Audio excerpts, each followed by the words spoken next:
Olá, pessoal. Estamos começando mais um episódio do Sem Prescrição. Hoje um episódio bastante especial, juntamente pela primeira vez ao lado da minha dupla de bancada, Dr. Franklin Trindade, e recebendo um convidado mais especial ainda, né, Frank? Exatamente. Hoje é um dia bem especial para nós, com o nosso primeiro convidado, e estamos em família, né, seu Vladimir? Ah, sim, certamente. Estamos em família aqui. Para poder conversar bastante sobre negócio, sobre família, Isso. sobre empreendedorismo, né? Liderança e tudo que pode agregar na saúde, na vida das pessoas, né? É um prazer recebê-lo aqui hoje. Eu agradeço o Apresentando meu convidado e meu pai, e meu amigo e conselheiro. Que bom. Parabéns por esse projeto de vocês, né? Os nomes sugestivos, gostei muito. Sem prescrição. Saiu rápido, viu? Foi rápido, né? Saiu rápido. Muito bom, muito bom. Sem receita certa, né? Sem receita certa. Um bate-papo bem espontâneo, né? E eu, como seu filho, obviamente, quero saber que o senhor coloque para todo mundo ter acesso, né, à sua vivência, à sua experiência e provar para todo mundo que o segredo do sucesso não tem receita certa. Então... Não tem receita certa, mas, muito embora, tem que ter uma boa dose de persistência. E muitos desafios, né? Muitos desafios. Eu acho que isso é fundamental. Eu tenho algumas perguntas, certo? Algumas podem ser íntimas, João, também? Pode. Estou bem curioso para saber. Vamos lá. Vou deixar o senhor bem à vontade. Vamos lá. Vamos começar falando, eu acho que, um pouquinho da sua história. Que a gente queria saber um pouquinho da sua história. Pelas conversas que a gente tem com o João, no primeiro episódio a gente já tratou sobre as questões familiares, as origens, né? De como tudo começou na família de vocês, no que diz respeito a esse envolvimento com o negócio e a saúde, que eu acho que sempre vocês transitaram nesses cenários, né? Nessas áreas, né? De Verdade. negócio. E eu queria saber do senhor, assim, mais ou menos, como tudo começou, como surgiu no seu coração o desejo de empreender, na verdade, né, também. Se já tem uma história familiar por trás disso, de empreendedorismo, por que o senhor não quis ir para a área da saúde, e tudo que o senhor achar interessante nos contar. Não, perfeito. Eu com muita alegria, eu fui um neto que tive uma convivência constante com meu avô. Meus avós, na verdade, maternos. Infelizmente, eu não tive muito contato, porque faleceram muito cedo meus avós paternos. Então, meu avô e minha avó... Pode dizer os nomes, né? Nivaldo Martorelli, né? Minha avó Adélia Martorelli. Ambos filhos de imigrantes italianos. Então, tudo que eles souberam, aprenderam e valorizaram era trabalhar. Né? Como os imigrantes italianos vieram para o Brasil a trabalho. Exato. Né? Então, o valor deles, de fato, sempre foi trabalho. E foi tudo que eles passaram para a família. Posso dizer que meu avô foi um homem honesto, decente, um homem generoso. E esse contato constante com meu avô, até porque meu pai, né, como se formou em medicina, sabe, a vida é de plantão, a dinâmica é diferente, tudo. Né? Embora um amor de filho por amor de um pai é um amor indiscutível. Mas o meu relacionamento com meu avô para mim foi muito bom crescer com meu avô e o zelo que ele tinha, primeiro neto, tudo mais. Eu sei o que é isso também, viu? Não é? Eu também. E foi muito bom mesmo. E por ser um comerciante, eu não digo empresário, mas nem me coloco como empresário, eu gosto do nome comerciante, porque foi essa vida de comércio do meu avô, como tratar o cliente, a satisfação que o cliente tinha de ir na loja dele, como ele recepcionava os clientes e também o contato com seus fornecedores, o homem de palavra e tudo. Não que a vida foi fácil, todo início é muito difícil. Então, a família morou na loja, né? Gradativamente ele foi crescendo. Quando ele se aposentou de uma multinacional, ele montou o seu próprio negócio, não só ficou aposentado, mas ele montou o seu próprio negócio e dali foi viver e sustentar a família, que eu acho que quando ele teve a sua melhoria de vida ao longo dos anos. Não existe passe de mágica, né? É verdade. Muito esforço, muito trabalho, e demonstrando à família a seriedade, a pontualidade dos seus compromissos. E gradativamente ele foi crescendo. Eu diria que ele chegou na Paraíba com família grande, naquela época você tinha família grande, 7 filhos, cuidando, viajando como representante. Muitas vezes eu sei a história de sair com dor de estômago pela responsabilidade que se tinha, deixar a minha avó, que foi uma grande matriarca, cuidando dos seus filhos e tudo mais. E depois, quando a lojinha foi crescendo, se tornando referência, minha avó também foi para dentro do negócio e ali teve um grande zelo. Diria que foi uma mulher virtuosa. E o prazer dos meus avós era a mesa arrodeada dos seus filhos, netos, bisnetos, né? Típica família italiana. Então, isso, para um homem, eu acho que isso não tem riqueza, riqueza maior. São transmitidos. Saindo de momento de entrevistador, mas agora me colocando no lugar de bisneto, eu tive minha bisavó até 10 anos de idade. E o meu bisavô até 12 anos de idade. Então tem boas lembranças. Não, total. É uma casa que sempre era cheia. Assim, é muito bacana. Sempre era cheia. Assim, não existia final de semana, por exemplo, vamos num restaurante, isso aqui. Não, você tem seus amigos, chame seus amigos para estar dentro de casa. Não, era uma satisfação, uma alegria, de fato, para o meu avô ver a casa cheia. E para minha avó também, a casa é casa cheia. Bacana demais. Então, isso foi muito bom. E na parte comercial, quando eu era muito jovem, então sempre nas férias como estudante, férias eu estava na loja ajudando os meus avós, né? Estudante até que tempo, né, pai? Não era o meu forte, né? Cada um com suas habilidades. Isso. Cada um tem suas habilidades e seus dons. Não é? Então, isso, mas de fato me chamava a atenção. Era uma loja de varejo, né? Muito embora o mercado vai mudando ao longo dos anos, mas naquela época não se tinha internet, modernidade era até fax. É verdade. Não é? Então, a loja, de fato, era uma referência na capital, algumas cidades do sertão que ele atendia, municípios que chegavam para fazer as compras de mês para secretarias de saúde e tudo mais. E ele sempre tratou a todos com muito respeito, muita seriedade. Então, o seu Nivaldo Martorelli foi uma grande referência comercial para mim. Que inclusive, assim, até hoje, o nome da loja que ele fundou é muito conhecido até hoje. Foi Artimétrica por mais de 40 anos. Infelizmente, depois meus tios não tocaram, não quiseram tocar a própria loja. Como a Bem-Med, acho que meu filho já contou uma história um tempo atrás, já existia fora. Quando houve a desistência de tocar a Artimétrica, eu trouxe a Bem-Med para onde funcionou a loja do meu avô, porque eu não poderia perder um prédio histórico, a raiz é algo que eu gosto de manter. Então, ninguém nasce pronto, ninguém nasce sozinho. Você tem uma referência. É verdade. Né? Indiscutivelmente. Mas aí agora tem a gente, obviamente, já conversou muito isso dentro de casa, mas eu queria que o senhor contasse, por exemplo, assim, quando foi realmente o start de realmente se fazer parte de dentro do negócio, né? Não apenas ser aquele... No momento de férias. Que momento o senhor entendeu que isso aqui é para mim, eu vou viver disso aqui também? Aos 19 anos, eu realmente comecei a trabalhar com meu avô, todos os dias, né? Mas, é claro, como eu me casei muito jovem, esse rapaz veio muito cedo.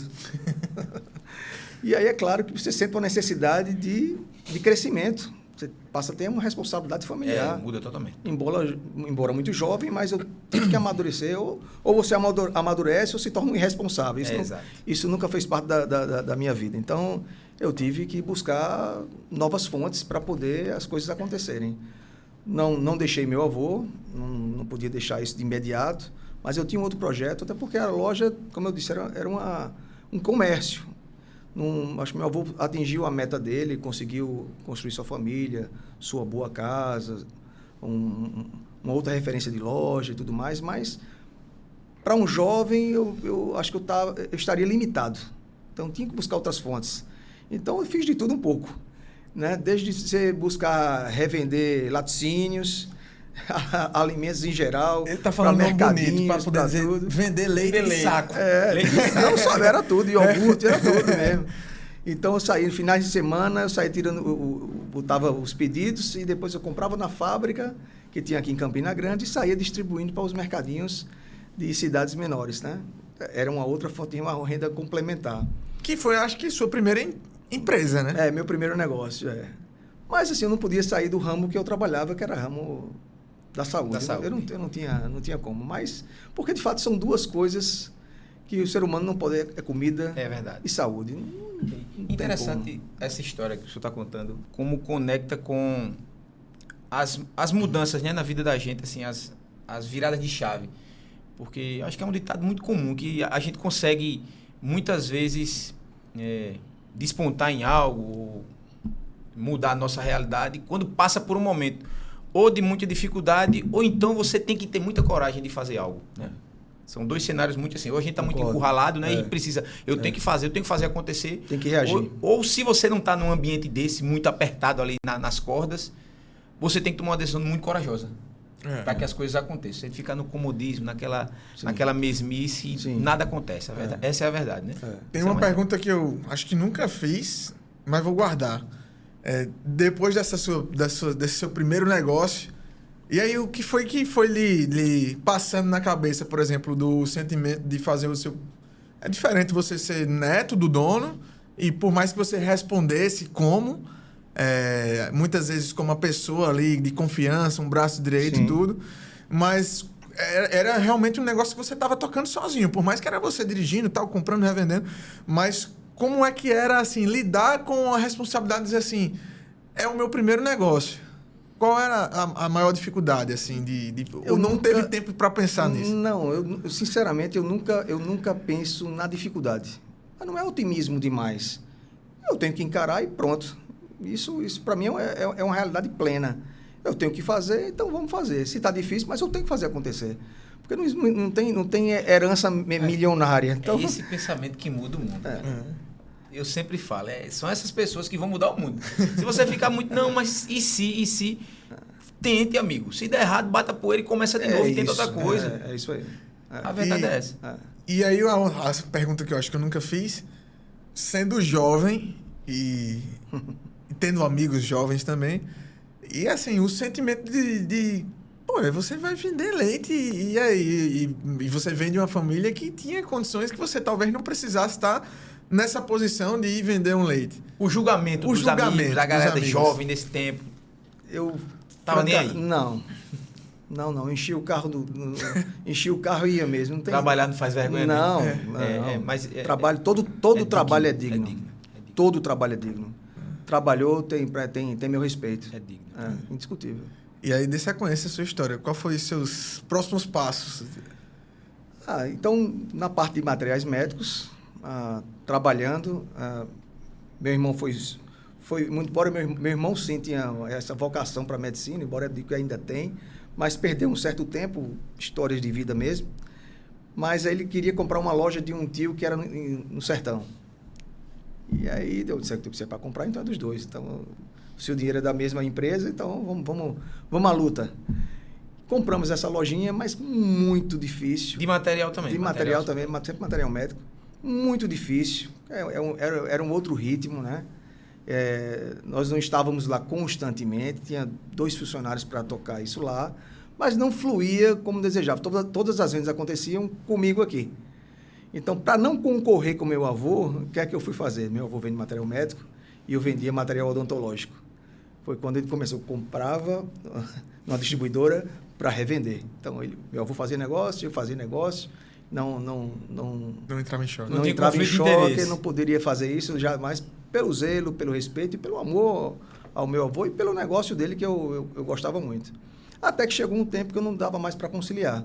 Porque aí você vai começando a fazer seu negócio acontecer e aí você tem que desvincular.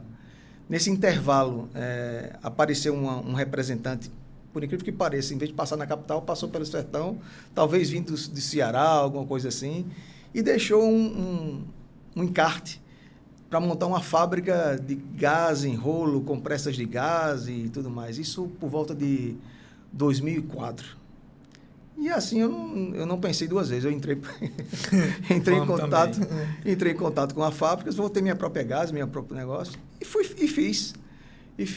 Entrei em contato com a Visa, registrei o produto, dei continuidade ao negócio, expandiu, vendíamos algumas regiões, não só na Paraíba, mas Pernambuco, vendíamos até Aracaju, alguns outros estados.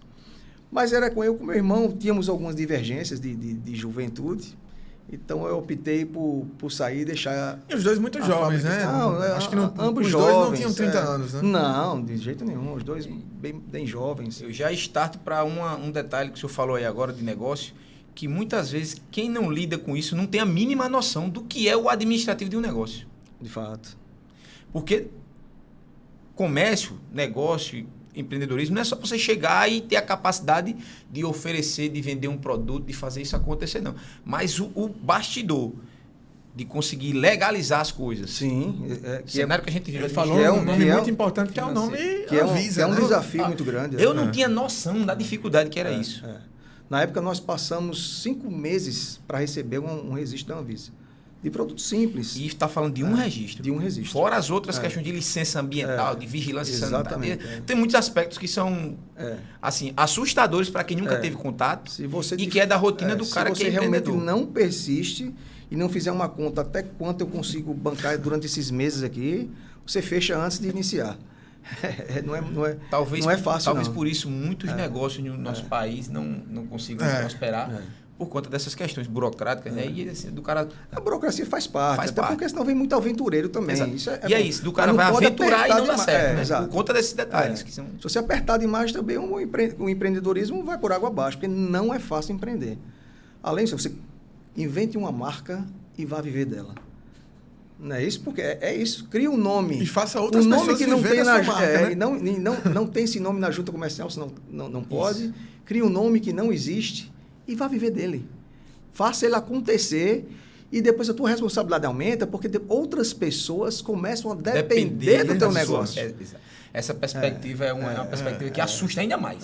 Se você parar para pensar nisso, isso é assustador. São outras famílias, que dependem do seu negócio. Depende do seu negócio. Né? E aí uma pergunta que eu queria lhe fazer, que eu já sei a resposta, mas quero que você, obviamente...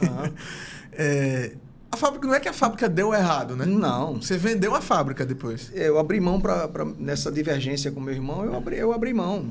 Eu diria que, embora todo negócio tenha seu risco, mas nenhum negócio que eu pensei em construir, eu não diria que deu errado. Eu apenas eu tive que abrir mão. É muito bom escutar isso, né? Saber. Não tem porquê, mas de fato não é que eu esteja contando só sucesso. Não, tem dificuldades. Mas mostra o seu perfil. Muitas dificuldades. Isso fala muito do seu perfil. São muitas dificuldades, muitas mesmo, mas eu sempre fiz acontecer. De fato, eu fiz acontecer. Então, para a Bem-Med também começar, não foi mil maravilhas, foi muito difícil há 9 anos atrás. Muito difícil. Pouca gente sabe, mas assim... É muito trabalho, muita dificuldade. Veio pandemia em seguida. Você tem uma compra gigantesca de material, renegocia, vai de novo. Isso são... Portas se fechando, antes se abrindo. E você persiste, chá de cadeira. Os parceiros. Um momento que eu saí de casa, era 4 horas da manhã para pegar um material. Cheguei 2 horas da manhã de um dia seguinte, ou seja, 22 horas nativa. Isso é difícil. E antes de chegar na Bem-Med... eu queria... Rebobinar. É um termo antigo. Isso. Realmente, a história do senhor, acho que quem tem você ao seu lado, obviamente, vai saber da sua história.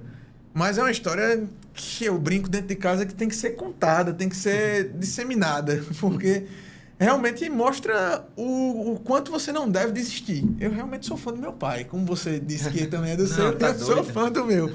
Vamos fazer um estátua de hoje.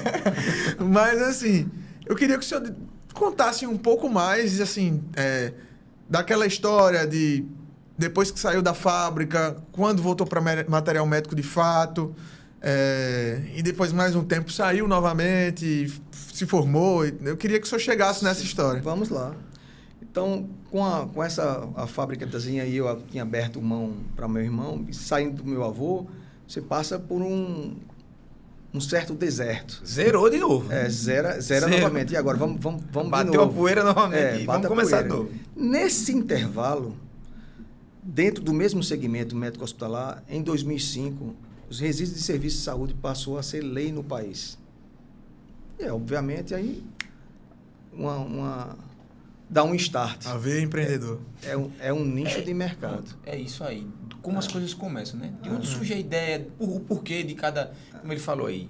Só de entender esse cenário de uma legalização de algo que abriu digamos assim, um novo nicho de negócio, ou pelo menos fortaleceu aquele nicho. A gente tem vários exemplos do carro elétrico. Sim, claro. É um exemplo. É uma mudança, nicho, né? E eu visitando uma secretaria de saúde, tentando vender, tentando fazer negócio, tentando nada dificuldade e persistência.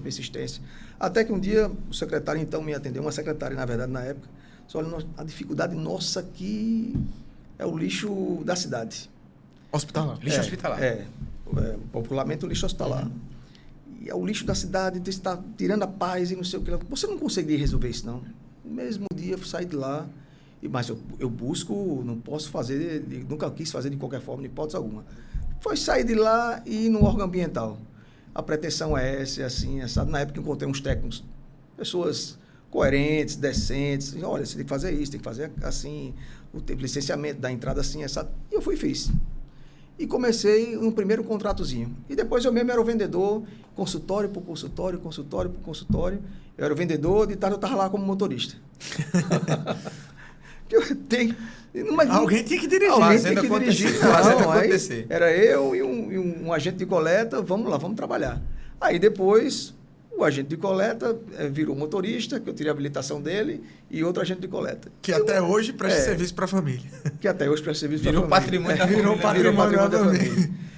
Depois, a empresa foi crescendo, foi tomando corpo ao longo dos anos, e todo o crescimento também desperta outros interesses. São as dores do crescimento. São as dores do crescimento. E até que me veio algumas propostas de venda da empresa.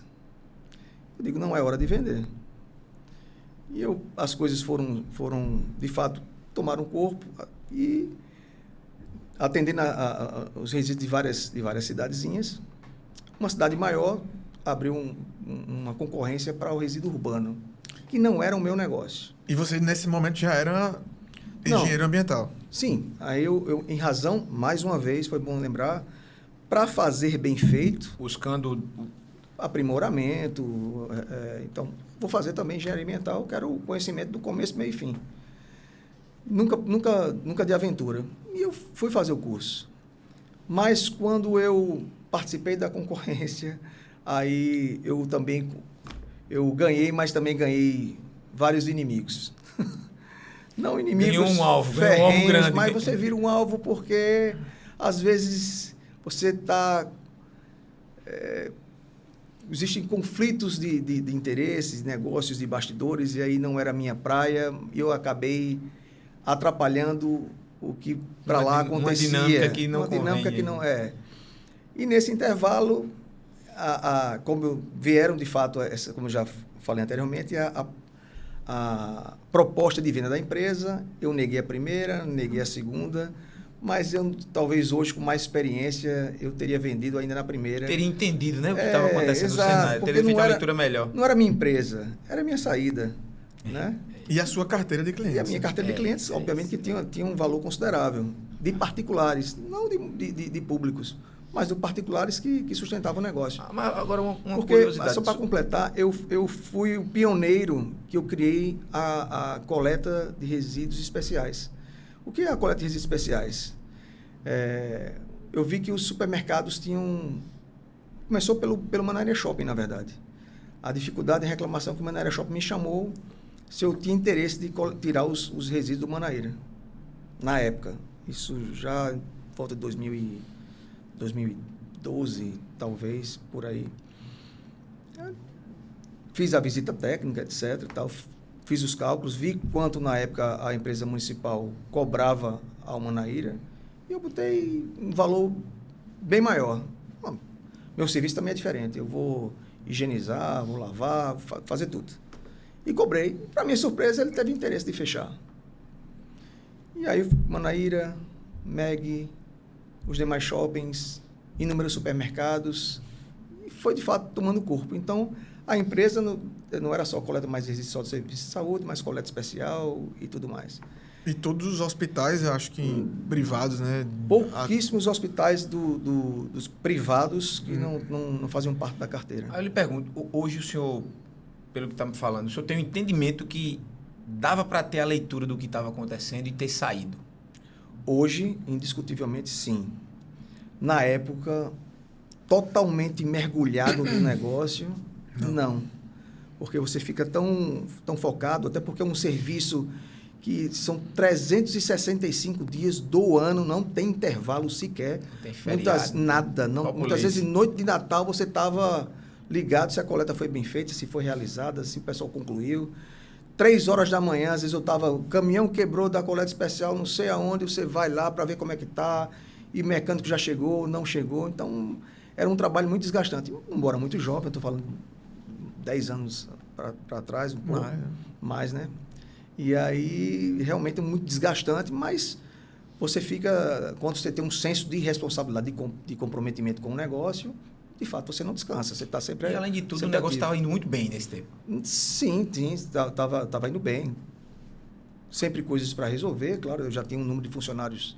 Então, que eu saí de eu, motorista e um agente de coleta, nesse vaga, provavelmente mais de 30 funcionários ativos, né, trabalhando no setor privado. E vários prestadores de serviço, né? Não, e vários prestadores de serviços. Então, de uma simples Fiorinozinha, eu acho que eu tinha uns 7 caminhões já conosco de trabalho com coleta. E vários equipamentos também, né?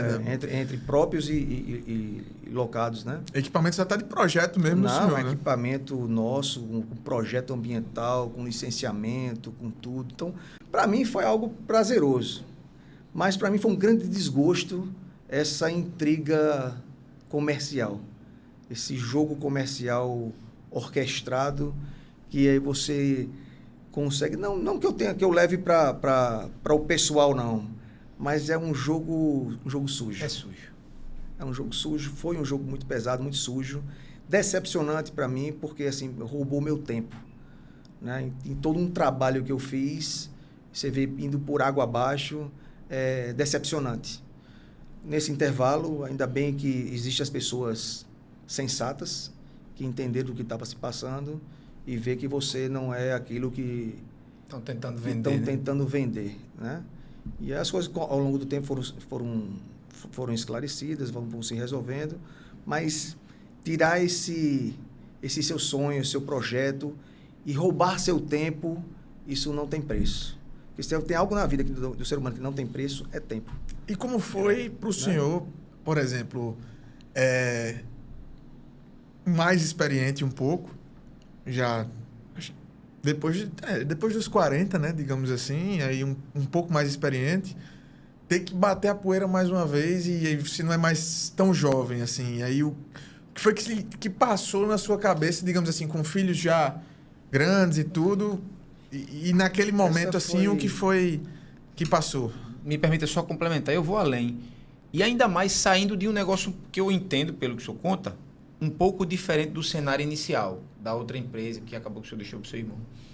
Um negócio que, pelo que eu lhe vejo, assim, lhe brilhava os olhos. Sim. Era algo que realmente foi pensado, né? Foi construído. Isso. Foi projetado exato. mesmo. E aí, diante de todo esse cenário, como é que foi lidar com tudo isso novamente?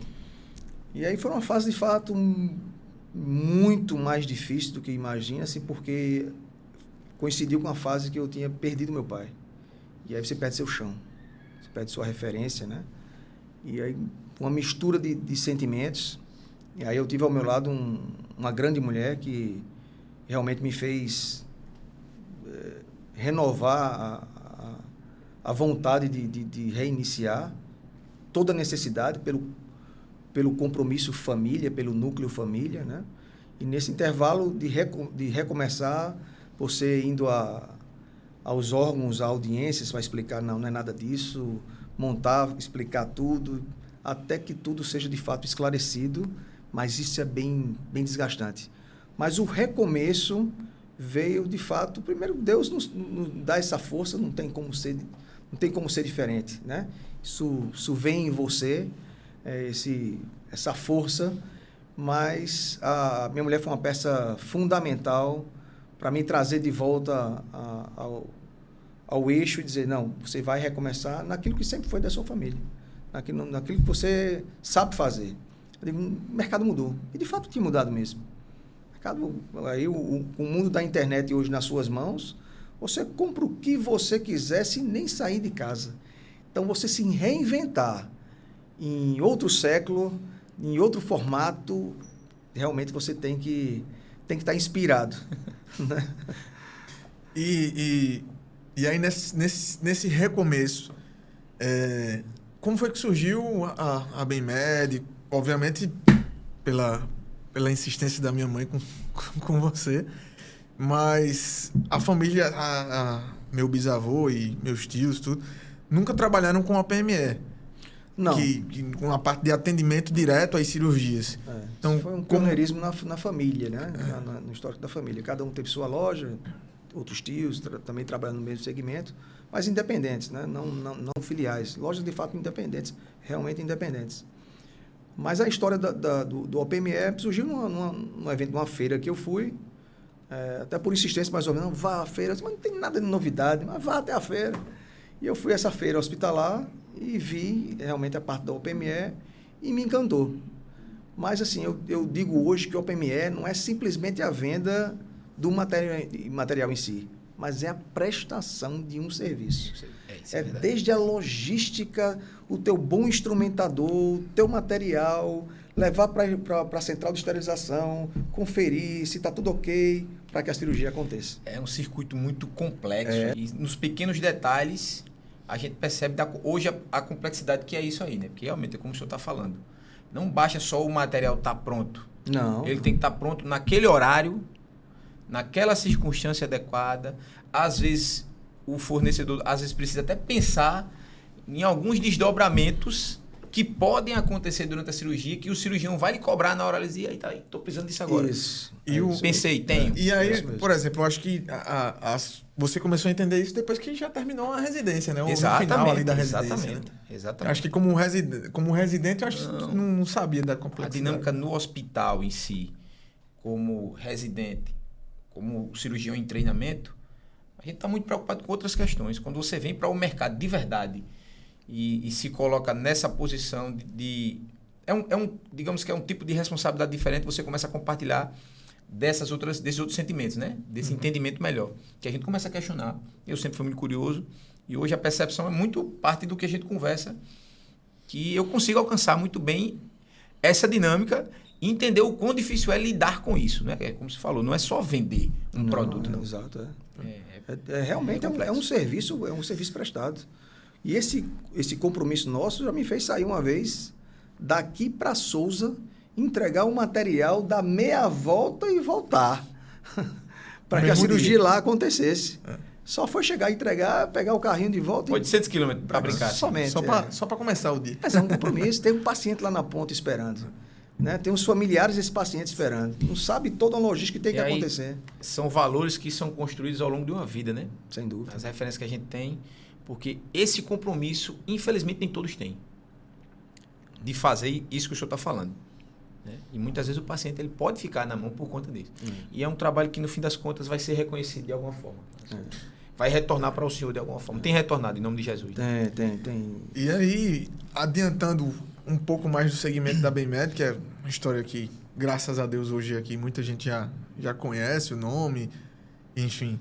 E eu queria lhe perguntar, assim, qual foi a maior dificuldade e um conselho que você dá para quem está começando a empreender na área da saúde? Quando você quer fazer com total transparência, como sempre fiz, qualquer segmento que eu fui, é você buscar os órgãos competentes. E muitas vezes o setor privado ele é diferente do setor público pela morosidade das coisas. Eu não estou atirando nisso, não. Às vezes é porque eles são assoberbados de N licenciamentos, de N coisas, então demora. Então, se você não se programar para um certo tempo, você pode aguentar entre alugar um ponto, ficar pagando aluguel, reformar, se preparar, até você receber, pode trabalhar, você já está fadado ao fracasso.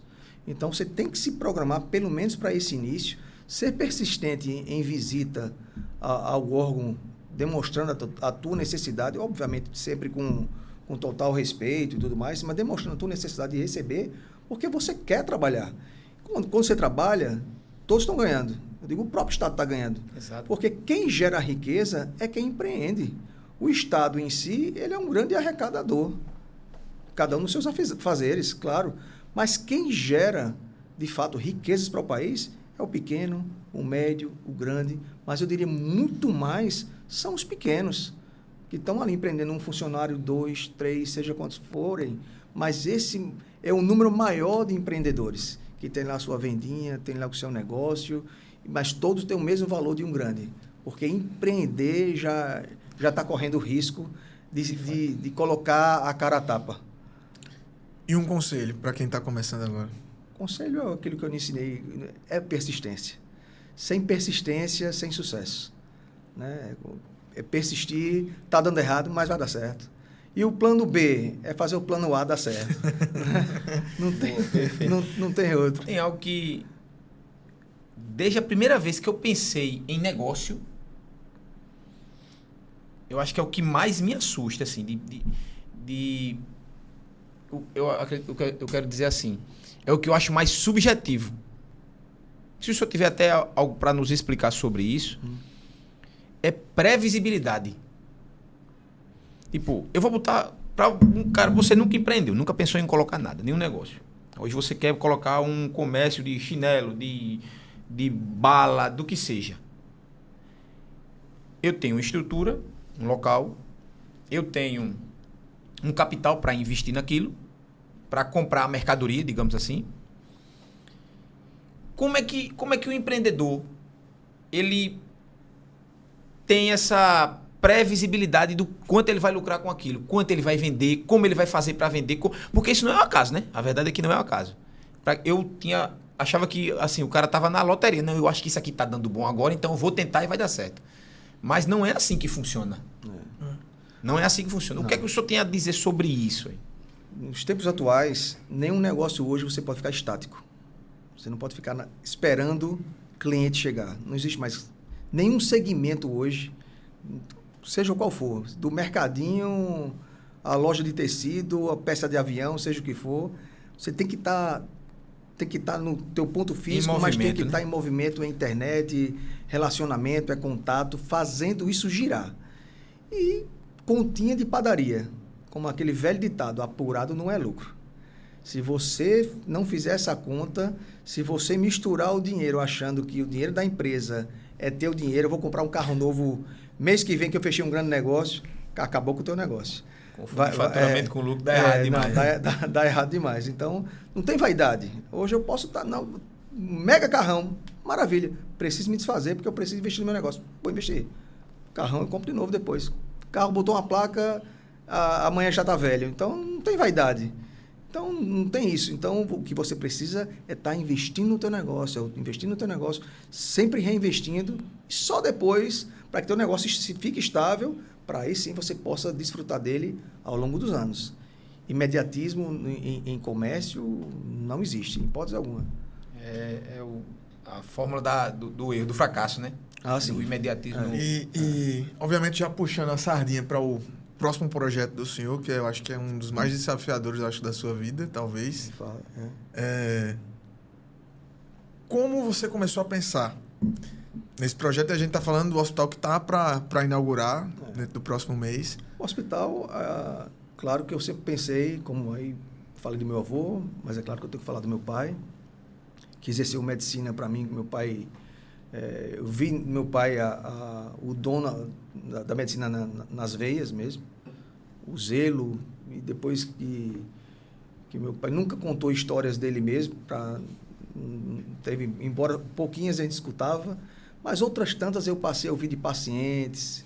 Até recentemente eu nem sabia da sua própria avó Cleide, que me contou uma história que ele salvou uma que eu era menino, nem pensava em namorar com sua mãe, que a família morava perto também, por coincidência, que ele salvou uma funcionária dela que estava no ponto de ônibus sangrando. E eu, depois de tantos anos, só vim saber há meses. E ontem eu descobri outra. Eu estava... Que ele passou no ponto de ônibus e viu que a moça parou, botou no carro, levou, depois procurou saber, tudo mais. Levou para o hospital que ele trabalhava, então... Era sacerdote de verdade. De fato, é isso. Mas medicina é isso. Então, as pessoas passam o glamour de ser médico e tudo mais. Não se sabe... Noites de plantão, a responsabilidade, o compromisso de estar numa cirurgia, é árduo. E sobre isso, qual foi o sentimento na sua infância, adolescência, juventude, e até como adulto, ser filho de médico? O que era isso? Como muita criança fala, meu pai, meu herói. Né? Profissão belíssima que eu sempre, para mim, mas eu sentia que eu não tinha vocação. Porque quando eu vi algumas coisas, eu sempre me chamava a atenção. Isso aqui é interessante. no ramo do negócio. Mas ninguém fez isso, por que ninguém fez isso? E eu percebia que algumas coisas, quando eu falava, até hoje eu faço, isso aqui dá, nesse ponto aqui dá isso. Tempo depois, vocês sabem disso, tempo depois, quando eu passava, era realmente aquilo que, não que eu tivesse colocado, alguém foi lá e colocou aquele segmento que eu dizia, isso aqui dá. Então, eu gosto do negócio, desse universo de fazer negócio, eu gosto. Cada um tem sua vocação. Tem sua vocação. Perfeito. Mas a medicina que meu pai exerceu, eu acredito que ele exerceu com maestria mesmo. E aí eu sempre pensei, pai, por que você nunca colocou um hospital e etc. Mas, assim, a vida dele sempre foi muito corrida em relação aos hospitais que ele trabalhou. E acho que não é todo mundo também que empreende. E acho que a posição que ele ficou foi mais confortável, porque não que fosse menos responsabilidade, mas ser médico já era porque ele foi diretor de hospitais. Foi diretor de hospital, participou do primeiro curso de auditoria daqui do estado, ele foi auditor médico, né? Tanto do setor privado, como também primeiro pelo setor público, depois que se aposentou, que ele ficou como... Um pouco de um fundador de plano de saúde também. Eu diria que ele fez, exatamente, como auditoria, alguns planos que surgiram bem no início, ele fez parte dessa auditoria, pela experiência que já tinha, né, no setor. Então, para mim foi muito, muito orgulho.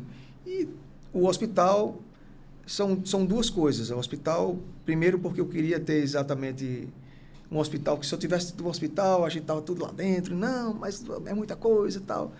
Mas aí surgiu um momento porque, mais uma vez, a mudança no mercado exige as inovações. E dessas inovações, eu diria que a verticalização passa a ser uma sobrevivência do mercado tão agressivo que é esse universo do OPME.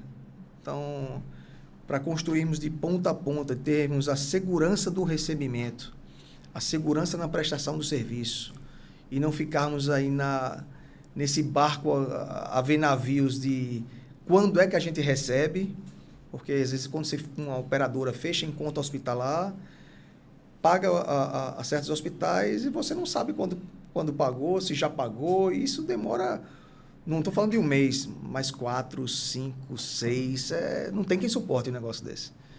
E aí até que o hospital te repasse é um calvário. É uma novela. Né? É uma novela.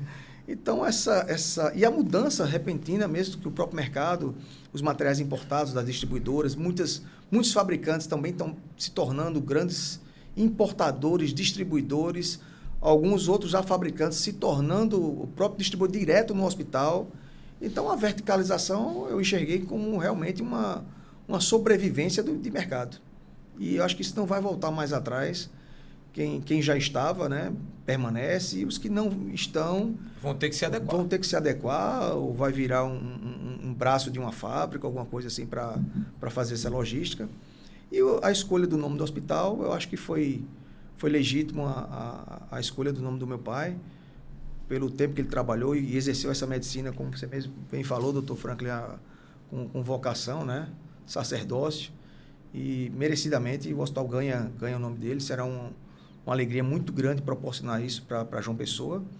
Nesses últimos anos, João Pessoa cresceu consideravelmente em número de habitantes, né, indiscutível. A cidade está em constante avanço, mas diminuiu em leitos hospitalares, né, ficou estagnada. Então, isso para João Pessoa, eu acho que é mais uma oportunidade. Muito embora o hospital nasce com a intenção de cirurgias eletivas, então leitos rotativos. Muito embora eu acho que até que isso vai ajudar tantos outros hospitais que estão lá superlotados, e essas cirurgias eletivas podem ser destinadas como contar com o nosso braço. Não é uma concorrência, aí é uma concorrência saudável, mais leal, né? Para somar, na verdade. Para somar saúde na Paraíba. Para somar saúde na Paraíba. Essa é a nossa intenção. Algo que eu acho interessante quando o senhor fala, e que eu também vejo brilhar os olhos, é da parceria que o senhor pensa fazer com o SUS. O quão importante é essa parceria com o SUS, o que você pensa disso, e enfim... Não, o SUS, né, o Sistema Único de Saúde aqui no nosso país, eu tenho um carinho muito grande, tenho um zelo, porque nós começamos atendendo ao setor público. E ofertando o serviço nosso ao setor público, você pode ver o número de pessoas que são atendidas. Claro, tem suas deficiências, Obviamente. claro, mas a fila é extensa, né? Porque a fila realmente é muito grande. Mas se parar para enxergar o que o SUS proporciona e os médicos que lá estão são os mesmos do setor privado, com as suas especialidades, com a competência e tudo mais, e os materiais que são ofertados ao SUS, cirurgia de joelho, cirurgia de quadril, cardíaca, coluna, é tanta coisa que o SUS proporciona, né, que é fantástico. Sem isso, o que seria da população brasileira? Avalie o próprio americano, um acidente de moto, seja o que for, vai para a conta hospitalar, a conta vai dar gigantesca. E você entra, é atendido sem pagar um centavo. É fantástico. Claro que é um valor defasado, uma tabela que não tem reajuste há muitos anos, né? Tem as suas deficiências, como estamos conversando, mas em si eu tenho um respeito muito grande pelo SUS. E eu quero também, é um projeto nosso, com todos os colegas médicos, a gente conversamos isso, que é abrir um lado para o SUS em respeito ao sistema público. Eu quero aproveitar, já que o senhor começou a falar do hospital, que o senhor apresentasse o hospital aqui, nessa oportunidade. A gente está falando do Hospital Carlos Montgomery, cujo nome é uma bela homenagem justa ao seu pai, né? E que com certeza vai atender brilhantemente a população de João Pessoa e, quiçá, da Paraíba, né? Sim. Se o senhor puder, nessa oportunidade, apresentar o que é que o hospital vai oferecer de início, quais são os projetos futuros, as parcerias que o senhor está vislumbrando, a exemplo dessa com a iniciativa SUS, né? pública, né? Aproveite essa oportunidade. O hospital ele nasce com aproximadamente 40 leitos, aproximadamente. Teremos a parte da hemodinâmica, né? Vamos voltar com a parte da hemodinâmica. Atenderemos com uma referência à parte de ortopedia, de neurocirurgia, parte de ginecologia, voltado para cirurgias gerais também. E outros projetos que estão por vir, passo a passo, né? Cada passo bem pensado, alinhados, bem estudado, construídos, bem construídos. Com inovação também. Com inovações tecnológicas, isso é fundamental, né? Do que vamos proporcionar. Que é dentro daquilo que o senhor falou, a necessidade de se readaptar à realidade do mercado hoje, né? Sim, Da modernização que o mundo vive. É um momento que a gente passa muito por essa questão da robótica, da IA, né? Então a saúde tem que se conectar a isso. Exatamente. Exato. Então, e de leitos rotativos. Então, se pudermos atender isso também ao SUS, que é essa nossa pretensão logo mais, imagine que um leito de cirurgia eletiva, o paciente não vai entrar em conflito no sistema público para uma cirurgia de urgência, um paciente de cirurgia eletiva está lá ocupando o leito. Não há necessidade disso. E essa experiência a gente tem na prática, assim como eu sou um ortopedista formado num serviço público. Sim. E é algo que a gente vive não por falha do serviço, mas pela a demanda que é altíssima, né? Mesmo. A demanda é absurda.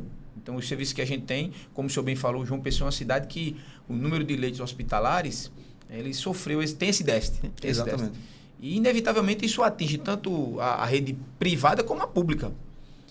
Um hospital privado, né? Isso. Como o Carlos Montgomery, que tem uma parceria com a iniciativa pública, né? Com o serviço público, que possa apresentar, assim, oferecer uma quantidade de leitos para cirurgias eletivas que sejam até de internação, Sim. Com certeza vai ser fundamental, vai ajudar bastante, vai somar, né? Nessa guerra que é a busca de ajudar as pessoas. Né? Correto. Imagino que a cabeça do senhor realmente é sempre se inovando e sempre pensando e realmente querendo, digamos assim, que passe pelos obstáculos, né? Sim, Com a responsabilidade que... Esses obstáculos tem que transpor. E agora eu vou dar um espaço a Franco para fazer as perguntas, porque as perguntas pessoais e familiares, aí eu acho que eu fico muito suspeito de perguntar. Então, dá espaço ao meu colega aí para poder... Eu vou pegar leve, certo? Vou pegar leve. E vou falar, como aqui a gente gosta de falar sobre tudo, eu vou me colocar na condição de pai também, que sou, e de filho. E eu percebo uma relação muito bacana, desde que a gente se conheceu, do senhor com o João. Sempre que ele me reportava sobre o senhor, a gente sente assim, o amor de filho e a admiração, principalmente. E eu vivo muito isso em casa também, que eu admiro muito meu coroa, meu velhinho lá, o Marcos Trindade. Muito um bem. Beijo pro senhor. Mas eu sou pai hoje também, eu tenho 3 filhos. E na condição de pai, a responsabilidade que a gente tem de educar, de orientar, de apresentar o bom caminho, né, o caminho das coisas certas para os nossos filhos, na dinâmica de vida que a gente tem, isso gera muitas angústias, mas que a gente leva uma vida dupla, né? A gente não está só em casa, a gente trabalha muito, tem que dar assistência. Hoje eu deixei o Benja lá jogando videogame, vou ter que viajar, pai. E é isso, mas a gente está sempre ali presente. E eu acho muito bacana e também enxergo que para o senhor é um desafio, porque João hoje também trabalha com o senhor, sim, apesar de estar concluindo a formação médica, vai ser um brilhante ortopedista, já estou se Deus quiser, profetizando em nome de Jesus. Mas ele trabalha com o senhor no empreendedorismo, nos negócios que estão sendo tocados, sempre de maneira muito eficiente, por sinal. Eu já lhe digo aqui, o senhor sabe disso, mas eu sou testemunho ocular, porque eu trabalho com o João desde a época da residência. Então, é um cara que sempre está ali presente. Eu até me surpreendi quando eu conheci, porque o natural são os instrumentadores das empresas estarem ali no serviço, tocando na ponta ali das cirurgias. E quando eu conversando com o João, eu disse, não, meu pai é o dono da empresa, a gente está aqui participando. Eu disse, tá dentro do jogo. Tá certo. Então, assim, eu queria que o senhor falasse sobre, obviamente, os desafios que, falando como pai, que a vida lhe apresenta, né, nesse sentido de estar com ele num negócio também, vendo ele desenvolver nesse sentido, extremamente desenrolado também, o cara vê mesmo que tem a veia empreendedora. E como é que o senhor enxerga isso também? Tipo, as angústias como pai de dizer, pô, fique só na sua medicina, não invente para aqui nunca, que é mais complicado. Ou então, aqui eu acho que dava bom. Tudo isso que envolve essa relação de pai e filho e de empreendedor com ele como seu pupilo. João Vitor, eu digo, toda criança, acho que ele contou isso aqui no primeiro episódio, queria ser jogador, né? Como todo brasileiro. Mas graças a Deus, meu filho foi para medicina. Não tem muita cara de jogador não, viu? Tô achando apesar que joga direitinho, mas... Joga direitinho, mas medicina era a vocação dele. Um excelente aspirante à lateral esquerda. Aspirante, né? Não deu mais. Mas ele, exatamente pelo convívio, também eu com meu avô e ele com o avô, meu pai, inspirou ele a medicina. Então, desde muito cedo, o João Vitor queria fazer medicina. E eu incentivei isso. Naqueles percalços, isso atrasou um pouco o sonho dele. E no momento que nós pudemos, eu e minha esposa, pudemos conversar, acho que é a hora de apostar que agora a gente consegue pagar de novo, vamos lá. E eu não tive dúvida alguma, porque eu sabia da vocação dele, do talento dele. E quanto à questão empresa, eu fico muito tranquilo quando deixo ele muito à vontade por duas coisas. Pela competência dele, pela seriedade dele, pela ética dele. E eu sei que ele faz muito bem feito, além de ser uma grande escola para ele. Que eu disse para ele, olha, a empresa para você é uma grande oportunidade. Então, alguns médicos residentes que vão ver isso lá na frente, você já vive aqui esse seu dia a dia. Isso é fato. A gente já conversou sobre essa rotina. Tipo, um estágio de cirurgia, você tem... Um internato de cirurgia, com todo respeito ao internato de cirurgia que eu já passei, vai te apresentar de diferente da vivência que você já tem, né? Então é muito enriquecedor realmente para a sua Então eu sempre incentivei isso, vá e, claro, não que eu insisti, partiu dele também, eu quero ir, eu vou, então ele já entrou em cirurgia de tudo, gosta de assistir, né? Isso fez parte dele para ser cirurgião, além de ser uma grande escola para ele. Então toda essa parte técnica de escolher material, tratar com a parte técnica dos fabricantes, comprar alguns materiais direto do fabricante, negociar com os fabricantes, o material que vai servir melhor o cirurgião que ele conhece de ponta. Então, ele tem esse zelo de trazer o que há de melhor, de instrumentais, de equipamentos e tudo mais. Então, fico muito, muito tranquilo com esses afazeres de João Vitor, que eu sei que será bem feito. Então, isso para mim é muito bom também. Claro que a medicina para ele, eu quero que ele exerça com maestria também, que é a palavra que eu gosto de usar, porque ele viu o avô usar e vê os colegas próximos, a exemplo do Dr. Franklin aí, trabalhar bem, trabalha com essa seriedade e tudo mais. E eu sei que ele também será um grande médico. E isso primeiro isso. Mas, obviamente, que o lado empresarial, que também corre na veia, isso faz parte de um contexto, não tem como ser diferente. E o hospital, ele já nasce nesse ritmo de trabalho. Então, o que vamos fazer mais adiante é aprimorar tudo isso, né? Aprimorar o trabalho, aprimorar o hospital, cada vez mais inovações. O trabalho não começa e já termina aqui agora. Agora é trabalho para sempre, inovações para sempre, novas visitas de fabricantes. todos os fabricantes que passamos a informação que nasce um hospital aqui agora, o pessoal parabenizando, se colocando à disposição, que está trazendo um equipamento novo, quer ter a satisfação de trazer para o hospital. Então, são oportunidades que vão surgindo ao longo do tempo. O que temos que ter é todo o cuidado para dar um passo de cada vez, né? Naquilo que podemos comprar agora, mas fazer um projeto para mais adiante, mas buscando essas inovações, porque realmente o mercado se inova constantemente e isso a gente não abre mão de atender com materiais de ponta, equipamentos de ponta, para, de fato, no final, a peça bem servida será a serviço de toda uma população. A serviço do povo, exatamente. Eu acho que o objetivo, no fim das contas, é esse. Eu tenho muita curiosidade sobre isso porque, eu tive a experiência também de trabalhar com meu pai por um tempo, na nossa carreira militar, né? Quando eu terminei o CFO, voltei para Guarabira, meu pai também trabalhava no batalhão, e a gente trabalhou um tempo junto.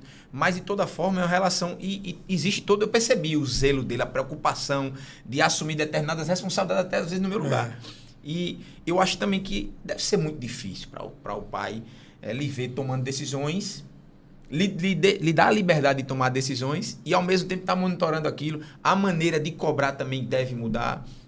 E eu acho que a maior diferença, a minha curiosidade mais era nesse sentido. Por quê?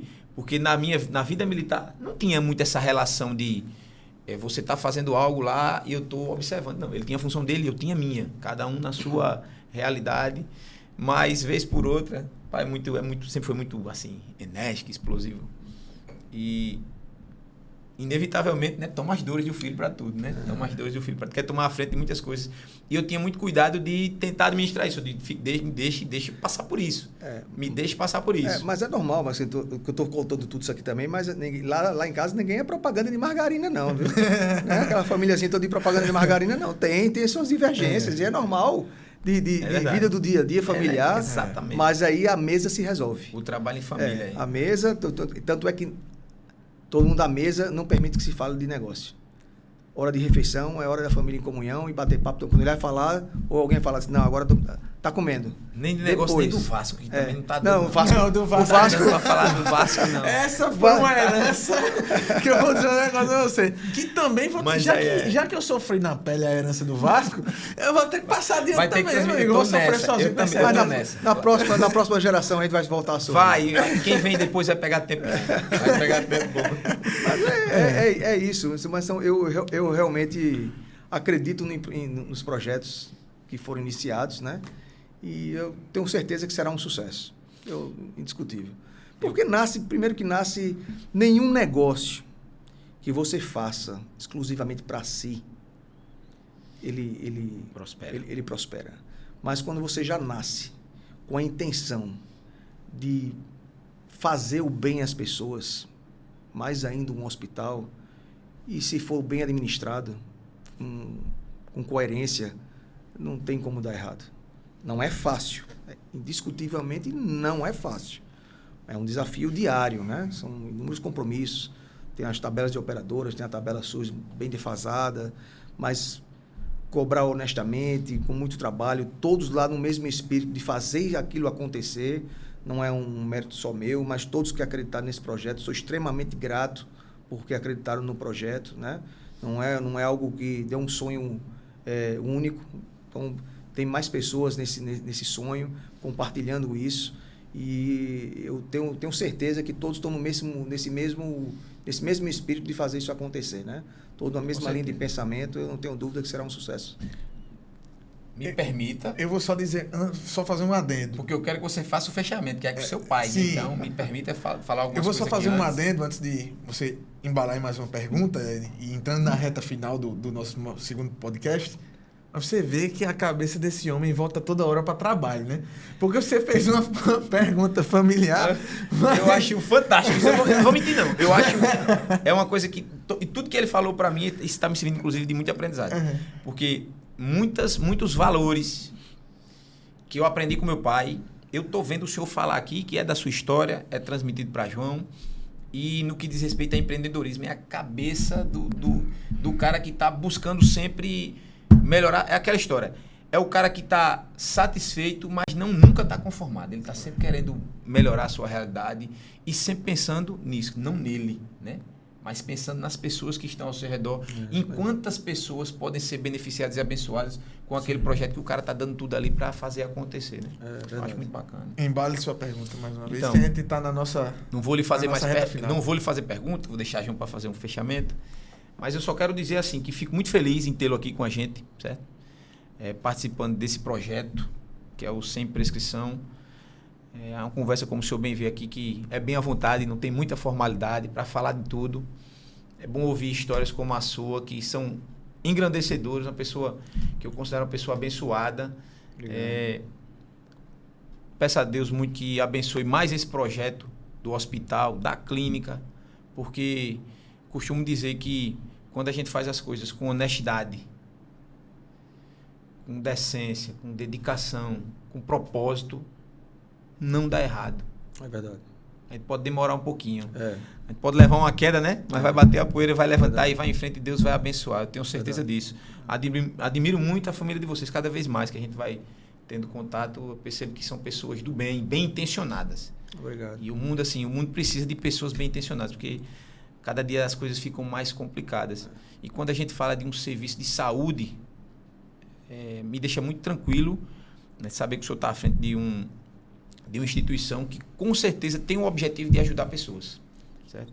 Então, as minhas palavras nesse momento são essas. Obrigado, doutor Franklin. E conte com a gente sempre. Muito obrigado, eu agradeço mesmo. Eu agradeço o convite do meu filho, seu. Foi um prazer muito grande estar aqui. Parabenizar mais uma vez pelo projeto aqui do Sem Prescrição. Desejo todo sucesso. E sucesso no âmbito em geral do programa, do trabalho, da conclusão já da medicina de João Vitor.